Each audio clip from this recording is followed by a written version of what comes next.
This is the Lone Crater YouTube. We hope this video helps. Hello hunters! In this video, I will explain how to play Monster Hunter Double Cross on your Android device. Emulation opens up a world of possibilities, letting you enjoy your favorite console titles on the go. To get started, you'll need a capable Android phone, a suitable emulator application, and the game's ROM file. We'll walk through each step, ensuring you can set up your game for an excellent portable hunting experience.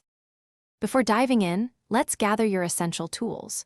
Your Android device should ideally have at least 6 GB of RAM and a powerful processor, like a Snapdragon 800 series, for smooth gameplay.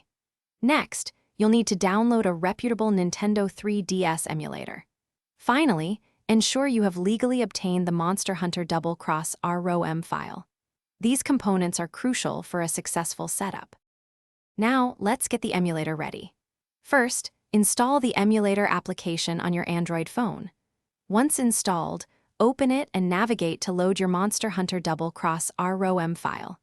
You can then configure your preferred control scheme, whether using on-screen touch controls or connecting a Bluetooth gamepad.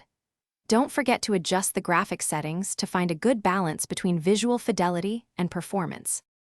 To truly enhance your hunting experience, consider optimizing your settings. Experiment with resolution scaling.